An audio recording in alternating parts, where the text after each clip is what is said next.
किसी ने क्या खूब कहा है, किसी ने क्या खूब कहा है, बेर का स्वाद जानना है तो शबरी से पूछो। बेर का स्वाद जानना है तो शबरी से पूछो। श्री राम से पूछोगे तो वो तो मीठा ही कहेंगे। और जहर का स्वाद जानना है तो महादेव जी से पूछो। मीरा जी से पूछोगे तो वो तो अमृत ही कहेंगी। नमस्कार, मैं सीमा बसीन आज फिर आप सबके सामने उपस्थित हुई हूँ एक बहुत ही मज़ेदार और मोटिवेशनल कहानी लेकर। एक सेठ जी और उनके जिन की कहानी। तो चलिए शुरू करते हैं। एक सेठ जी जो एक व्यापारी थे, जिनका व्यापार देश और विदेश में फैला हुआ था। काफ़ी अच्छे व्यापारी थे और उनका व्यापार काफ़ी अच्छा चल रहा था। वो कभी देश में दौरे पर जाते थे और कभी विदेश में अपने व्यापार के सिलसिले में दौरे पर जाते थे। तो एक बार जब वो देश में दौरे पे गए अपने व्यापार के सिलसिले में और उनका काम थोड़ा जल्दी से मट गया, तो उनको एक सज्जन ने सुझाव दिया कि आप क्योंकि यहाँ आए हुए हैं और यहाँ पे आजकल बहुत ही प्रसिद्ध मेला लगा हुआ है, तो क्यों ना आप जाकर उस मेले का आनंद उठाएं। सेठ जी को ये बात अच्छी लगी और वो मेले पर चले गए। मेले में जब वो घूम रहे थे तो उन्होंने देखा कि एक कोने में पेड़ के नीचे एक आदमी खड़ा था, जिसके हाथ में बोतल थी और वो ज़ोर ज़ोर से आवाज़ लगा रहा था कि जिन खरीद लो। अब जिन की कहानी तो हम सब ने बचपन में सुनी हुई है। वो बड़े मज़े से आता है और बोलता है, जो हुक्म मेरे आका, आपकी सारी बात मानता है, सारे काम कर देता है। तो ये बात उनको बड़ी इंटरेस्टिंग लगी कि जिन बिक रहा है तो चलो मैं जाकर देखता हूँ। तो वो उस आदमी की तरफ गए, पेड़ के नीचे जो वो खड़ा था, और उसके पास जाकर उन्होंने पूछा कि क्या बेच रहे हो। तो उस आदमी ने कहा कि मैं इस बोतल में बंद जिन बेच रहा हूँ। ये आपके सारे काम करेगा, जैसा आप कहोगे वैसा करेगा और आपके सारे काम बखूबी करेगा। तो सेठ जी को ये बात बहुत अच्छी लगी कि भाई सारे काम कर देगा, जैसा मैं कहूँगा वैसा कर देगा। तो इससे अच्छी तो कोई और बात हो ही नहीं सकती, क्योंकि सेठ जी ने जो नीचे अपने कर्मचारी रखे हुए थे, तो जब वो दौरे पे जाते थे तो उनको बड़ी मुश्किल पेश आती थी, क्योंकि जो कर्मचारी होते हैं वो तो फिर अपने मन की करते हैं, अपने ढंग से काम करते हैं। तो इस बात को लेके वो शुरू से ही काफ़ी टाइम परेशान रहते थे। पर जब उस आदमी ने कहा कि ये जिन है, आपकी मर्ज़ी से काम करेगा, जैसा आप कहोगे वैसा करेगा, तो सेठ जी को ये बात बड़ी इंटरेस्टिंग लगी। सेठ जी ने पूछा कि इसका दाम क्या है। तो उस आदमी ने कहा, मैं इसको 1000 रुपये में बेचूंगा। तो सेठ जी को फिर भी सारी ज़िंदगी के लिए एक मुफ्त कर्मचारी मिल रहा था, तो उनको वो कीमत थोड़ी सी ठीक लगी। लेकिन उन दिनों 1000 रुपये बहुत मायने रखते थे, लेकिन फिर भी उनको लगा कि नहीं, ठीक है, मैं इसको खरीद लेता हूँ। उन्होंने 500-500 के 2 नोट निकाले और उस बोतल वाले जिन को खरीद लिया।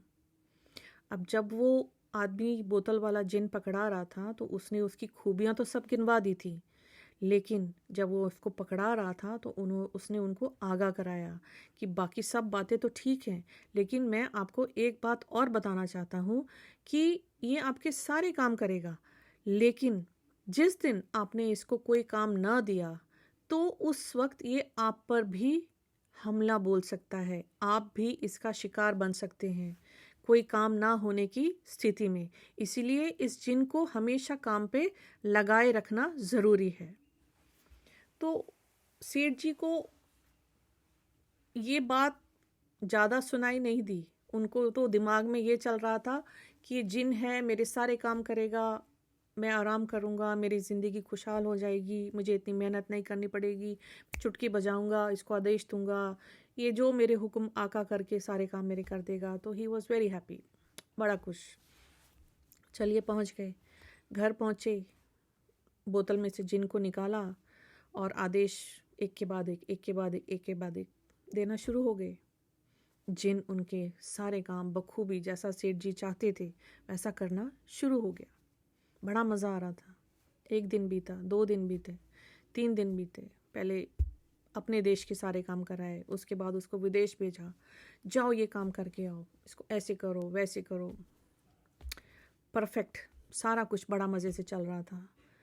फिर धीरे धीरे 2 दिन, 4 दिन, 15 दिन, 20 दिन, कामों की लिस्ट ख़त्म होनी शुरू हो गई।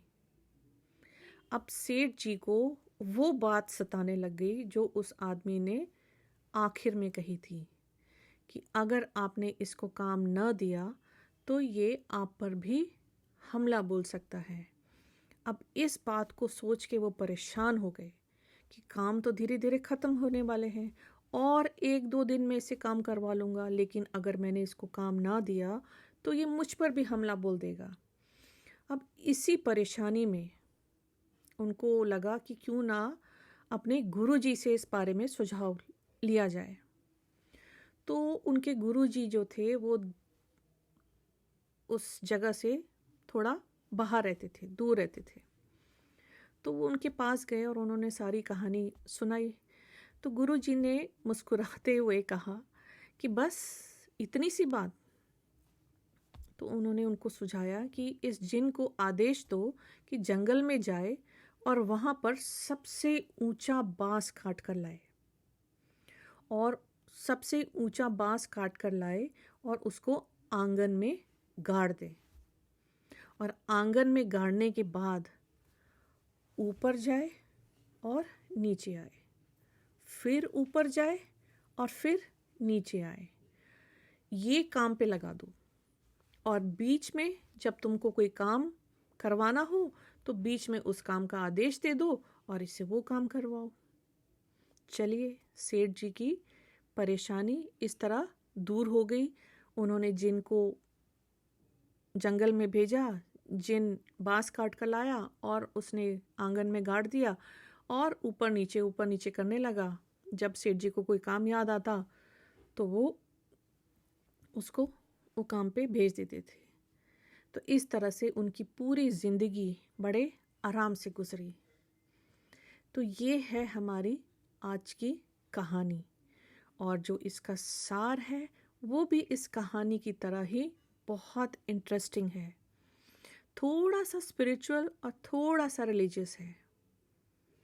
इस कहानी का सार है कि ये जो बांस है, ये जो गुरु जी ने बांस कहा था, ये जो बांस है ये हमारी दृष्टि है, हमारा नज़रिया है कि हम किस तरह देखते हैं, हम चीज़ों को किस तरह देखते हैं।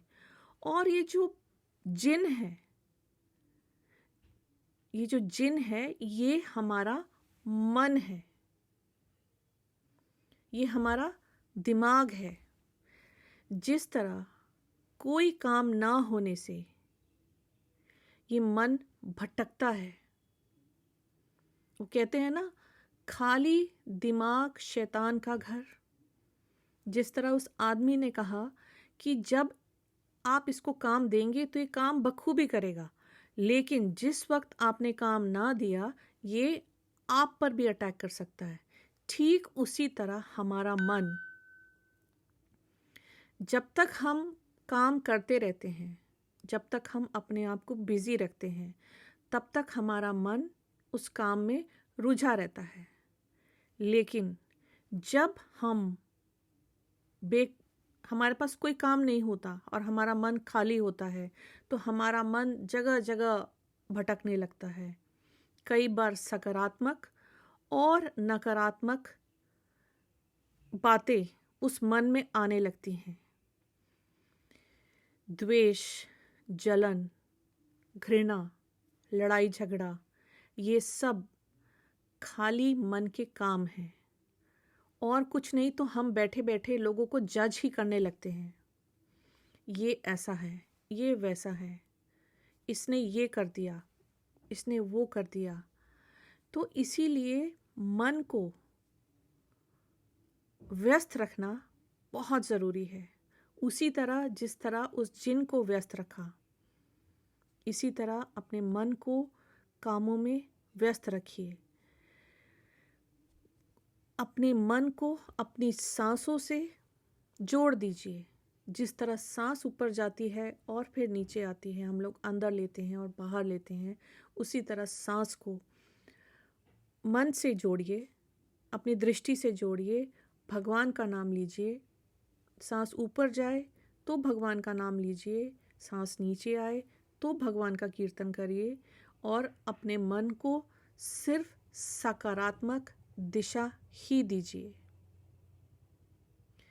किसी ने क्या खूब कहा है, सिर्फ एक इंसान है, एक मनुष्य है जो चाहे तो जानवर से भी नीचे गिर सकता है, और वही मनुष्य अगर चाहे तो देवताओं से भी ऊपर उठ सकता है।